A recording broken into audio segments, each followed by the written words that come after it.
Just Yeah, a thought from you. the first thing that comes to my mind would be, a plan or some kind of thoughts on affordable housing. Yeah. Right. That's what we do. We're a big Yeah. part of kind of building that out. And I'd like to know kind of where you stand on that. And Yeah. maybe it's a solution to the homeless portion, or like, where do you stand on all that?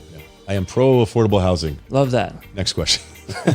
Now, how do we get there is very different than the current approach. So I'm a big fan of what they call NOAA, the naturally occurring affordable housing. There's units throughout the city that are those older, aging apartment complexes or duplexes or quadplexes, that are, they're kind of getting at that end of life a little bit, and they're starting to need a little bit more money invested for the roofing or plumbing or whatever. And what we find throughout the city is there are outside investors that come in and want to offer a large sum of money, larger than market rate value of that property, to then come in, mow it down, and build market rate stuff, right? And they get that rent money. So that stuff isn't dumpy, bad housing. It is that stuff that maybe we don't want to live in, right? And we're working harder to not, have a nicer home, but it's livable. We need to identify those and save as much as we can, and that's how you can do it. Many of those investors that come here that are looking for those opportunities and want to mow that stuff down, they need it to be upzoned, and having a mayor who isn't going to upzone is easy on that. So now that makes that sale not able to happen, and it makes the guy who is the owner have to sell to somebody else who wants to invest in fixing the roofing and all that. Yeah. But knowing you're not just going to be able to build market rate stuff there, that we're going to keep that affordable housing here, and you see it all over the place, Bakersfield, everywhere, Hillcrest. Yeah. We can help them with some financing if they need it. I mean, we're going to research, we're not just giving free money out, but to bring it up to standard of living, if there's a mold problem, whatever it is, get that fixed, but keep it in existence for as long as possible. Don't just mow it down for an investment opportunity. About half of our landfills right now are destroyed homes and buildings in San Diego. Half our landfills is that. A lot of NOAA homes, affordable housing is in those landfills right now. And you'd say, well, yes, but when you build that affordable housing, that apartment building that's going to go there now, 10% of it must be affordable housing. Yeah, but there's a follow-on, like a comma. They do have to do 10%, or they pay a fee in lieu. Yeah. And so the mayor likes to tout I said something to the effect of at a debate, we got to have at least 10%. He's, oh, you're so silly. We already have that. Well, yeah, but Without the comma. Without the comma, yeah. Yeah. Because that little everybody is asterisk. they're finding that it's far more, makes more profit for them to pay the fee and just do it all market rate. So some will do 2 or 3 so they can say, look, we did some affordable housing, but they're not doing the 10. It's got to be at least 10. So that is something that I'm going to push forward, is it's got to be at least 10. No more in lieu. If they were using those in lieu fees appropriately to help with some single room occupancy kind of stuff, but they're not. They're just putting into some general fund, doing other things with it. So that's a big one right there. The other thing is on the single family homes, where the city's allowing them to knock down and make the small apartment. By the way, I'm in favor of ADUs. People seem to always be binary about the issues about bike lanes and no bike. So you're either over here, you want to rip them all out and you hate bicycles, or you want bicycle lanes everywhere. No, there's smart bicycle lanes, but some are built bad and we got to fix that. But same thing with ADU. I like ADUs. My wife and I are just talking about how the ADUs we're going to put on a property we have and get several of them on there. But I know a guy. yeah, okay. I know a guy as well. It might be the same guy. So, but this whole thing of taking it to the extreme of a single family home and just zero lot line monster, ugly, like middle finger on the middle of the street sticking up with no infrastructure fees. There's no parking. There's no, the water isn't up to speed for that many people living there. All of the above. That's making that single family house that was for sale. Again, they're paying about 120, 130% of market rate for that home. Outside investors to come in and mow it down and build this. So, I have a friend who's on a campaign, and her and her husband qualified for about $1 million for a mortgage. And so there's a house for $1 million, and the young couple wants to experience the American dream of home ownership. Hey, we'll give you asking price for that. Oh, sorry. These guys out of LA came in with $1.3 million cash. Okay, how do you compete with that? I did see that San Diego is number 1, I want to say, for investor 2 capital. behind Miami. Oh, was I it? think, yeah. But I saw inventory of Miami is skyrocketing compared to ours. Yeah. They have, I want to say, they're on the market for like 40 days now? Yeah, Or 60 days? That's kind of a separate reason, though, because of the age of the pre-existing condo complexes are having so much deteriorated maintenance and insurance fees and everything going up in Miami. So the old pre-existing stuff is flooding the market. While, back to Larry's point, an investor comes in, will knock a building like that out, put something huge in there. But I think, back to your point again, I would love for that money to stay within San Diego. Yeah. If there's a way for us to try to keep it so it's a local business to be able to invest that. Yeah, right on. The other Awesome. thing too, Ant, though, and this is the counter to what you're saying, Larry. What about the jobs that it creates, though, for the builders? What about the jobs that it creates? I'm saying building these new structures that it creates for the engineers. And what about the revenue that the city gets from pulling City. permits? Yeah. As well as we do have to upgrade infrastructure Oh, often. yeah. Tell me kind of how you would essentially equate to, okay, we have this building, we don't let the buyer come in, okay, we keep essentially we don't let that entity purchase this structure, we rehab this structure, etc., but now we don't have essentially those fees coming in for the city, and we cannot employ as many builders, etc., who are obviously taxpayers and provide commerce for the city. Yeah, so back to, I can't make somebody not sell it. I'm not trying to do that. But that incentive of give a donation to a politician and it will get fast-tracked through the process to get that upzoning. That is what I can do. Got You it. can buy it if you want, but there's no guarantee you're going to get a high rise there now. So just know that ahead of time that we're not going to do that. So I understand, okay, well, there's some builders that would have made money off that. But my responsibility right now is for the affordable housing in San Diego. And we are going to have smart development. There's obviously old buildings need to be knocked down. I'm talking about the ones that have another 20 or 30 years of life on them if we can just squeeze it out instead of knocking them down now.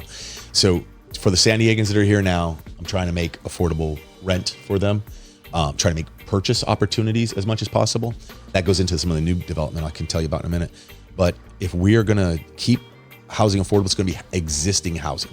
And it kind of goes into also on the environmental side too. Not that that's a big part of it, but there's no greener building than the one that's already built, right? If you want to count carbon emissions, and if you care about that stuff, and landfill and everything, there's nothing better than that one that's already there. Even if it is full of asbestos and lead, and it's in the walls now. It's So you're not necessarily against development. not at all. You It's want- not a binary thing. Yeah. Smart development. I'm cool with growth in the right areas because, as I was saying, I was going to get to later was I want more of it for sale though. Whenever we reach a deal with a developer to put a new building in, and if they right now the business model is all of them for apartments for rent because they know they're just going to be collecting those huge checks for the next 30 years on that building.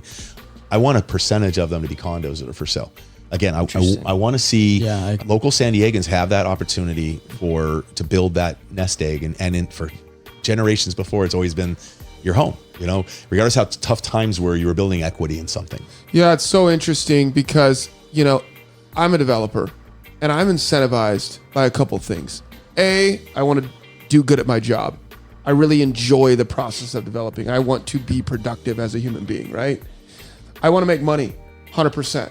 Like I work to make money. But the other thing is we can do something good, right? We are providing affordable housing. I'm a Section 8 and welfare kid. I grew up very, very conservative. I was taught to love this country, to work super hard. To be honest, all the things you were talking about with integrity, 100%. So I want to be able to give back and do the things that maybe that's part of the reason why we have the podcast as well and have guests like you on. Guys, like and subscribe to the podcast. It helps get information out there to people that need it, that can use it. Go ahead and make sure that you like and subscribe to the pod, guys. One more time. Make sure you guys like and subscribe to the pod, guys. It's going to help get this information out there to people who really, really need it. So, I want to give back, Larry. And there are people out there that cannot afford to live in this city, but were born and raised in this city. Yeah. We deal with them all the time. How do we solve for that? I don't know. That's not my job. It's a job that you're vying for. Yeah, right. But we need to be working together with guys. I think we like can. yourself. I mean, Yeah. I got Got an to be idea a with middle ground, there's areas we can between develop. NIMBY and the high rises that you're talking about. There's Right. got to be a middle ground. Develop smart with plans in place Yeah. and upgrade infrastructure along the way. Well, I was just saying, I lived in Hawaii for a long time. I was stationed there, and they had the fee simple versus the leasehold, and that's I basically own property in Hawaii. Yeah. Well, we can lease a lot of the land, and not that I'm a huge proponent of this, but it is, a method that I've seen work up in Orange County and some places where the city would lease the property to the developer. So then the cost of the rent on it, if it's a for rent or for sale, is much lower when the land isn't owned underneath it. The city still owns it and cut a really good deal with the people and based on the need of affordable housing at the time. But because you're not incurring the cost of and paying the property taxes on that property, the developer doesn't need to ask as much to sell it or to rent it. And I understand you get into that thing, well, yeah, but what do you do? Well, that's 50, 100 years from now, you know, and Hawaii's kind of cracked that nut. The point that I was going to make, though, Larry, is when someone's incentivized by profit, look, developing property is risky and it's difficult and it's way harder than people realize. Yeah. You got to go out and raise a bunch of money. Yeah. You got to have infrastructure within your team to be able to do this. You got to know what you're looking at to mitigate risk. You got to be working with the infrastructure of the city, how to essentially put in curbs and gutters.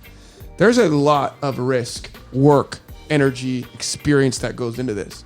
And that's, way larger projects that I'm working on. We can talk about the sports arena project. We can talk about, what's going on downtown in over by the East Manchester Grand Hyatt. Oh, Seaport Ash. Village. Yeah, the Seaport Village. Oh, yeah. Yeah. So some of these projects are obviously way, way, way, way beyond my scope. But the point is that these guys are incentivized by capital, and capital has to be put in. So investors have to invest because they want a return. So where do you find, Larry, that where government is based on the agenda of the people, and then a small subsect of the people who are investing, but are also helping to create commerce and putting tremendous amounts of capital into the market? Yeah. How do you kind of navigate that water? Yeah. So, those developers, we will play a little bit of favorites, and it'll be with the ones who are, as we were talking about earlier, keep the money here, right? If you are a San Diego developer, you're a San Diego contractor, those are the people that are going to get a little bit more assistance when it comes time to, when we do need to develop. And we're going to always need to do more development.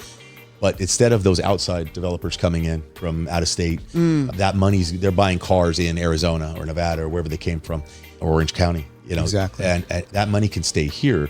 I can allow you to develop, and we make a lot of money off of that, just in the fact that you and your employees are getting, you're buying your clothes here, you're buying your car here, you're buying your You live here, computers. you're raising your family Yeah, here. and it puts it all back into, it keeps it in and the this is where you economy. live too. So if you built a piece of crap, then there are some out there, that especially some of these miniature apartments that in the single family neighborhoods, you have to stay there and take it on the chin when you're at an Aztec game, and, in 10 years, and people are like, that thing sucked. Well, throw I a tomato I at you. think there's going to be some problems down the line in the ADU space and the small infill development space. Yeah. We're already seeing some blood in Yeah. the streets and more coming. Some guys got really excited, bit off more than they can chew, because some of the things I was alluding to before, Larry, is it's difficult. It's more difficult than people realize. Oh yeah, Yeah, much more. And it much takes more time and it takes more money and the wherewithal to get it done, to get it home. Yeah. And there's guys that are stuck.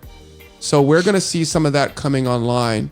My question, though, is maybe we work with guys like Anthony, or maybe this is my suggestion, where we put together sort of more information for people, because I think Anthony leads really well in this space. He's one of the OGs in the ADU space, and he taught me some things when we first started becoming closer friends. We're becoming close friends now, but he's like, listen, you need to be asking questions first.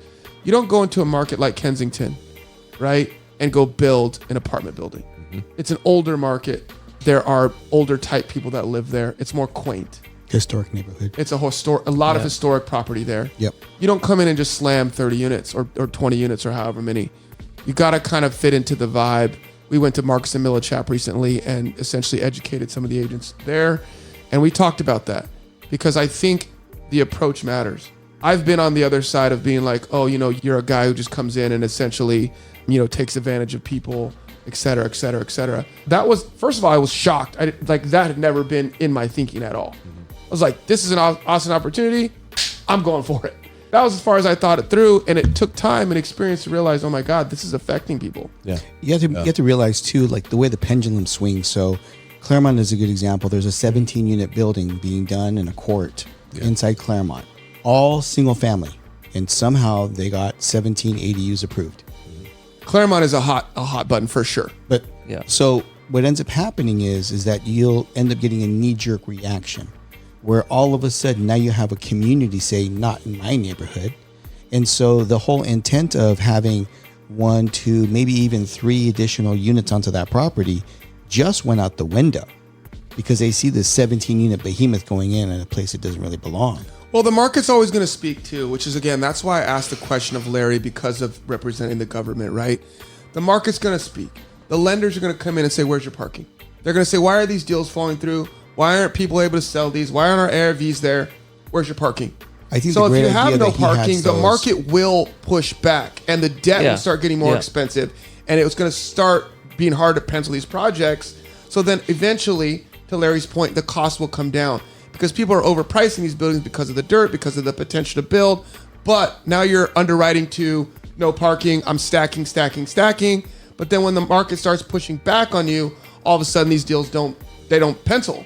The ARV is not there. You can't stabilize debt. And so when you do that, now you have problems, and then the lenders tighten up. Yeah. And then you have to come in with more equity, which they can't do. They don't have the experience, they don't have the track record, etc. So This is like one of those points where Larry was talking earlier about bringing somebody from outside that has a good grasp and the 11th man argument, right? So doing the ADUs and doing the multi-unit builds, great concept. But knowing that we know the rules, especially us now that we know the rules, have better limits on the restrictions on creating such a behemoth, at the same time taking in environmental conditions. So you do have the bike lanes, you do have areas where you're trying to create this 15-minute city for people to walk and enjoy. I am having Howard Blackstone very soon. So there is certain ways to which you can create these micro communities without destroying the pre-existing community, right? Yeah, amenities are mean- important. We can get all that. You can see, Larry, that we Yeah, we can go down No, this is road. like 5-dimensional. I'll say this, Larry. And something you guys didn't talk about too much was that soul and spirit of that neighborhood, and the people that live there, Yeah. and taking that into consideration too. So when the market will dictate kind of, but then what's that neighborhood like? And I don't know, maybe there's a lot of young people who just go, I don't care. I just need an affordable place. Yeah. I think there's but a we gotta balance. take- I think there's yeah, a so balance, though. when There's I- a balance. Exactly. When I came from Florida, one of the biggest things that attracted me about San Diego was the transportation ability, public transportation, just the community aspect of it. Being from Florida, we were building outwards, not upwards. Yeah. So when John introduced me to what was going on with the ADU thing in San Diego, it was very enticing to me because I like the urban infill development more than growing outwards. If you don't have a license or a car in the cities of Florida, you can't get around. Yeah. Exactly. Here you can. There's a lot of infrastructure. Yeah. To your earlier point, I think that well, makes we- it. we need a lot Guys, more we got use. 5 or 10 more minutes.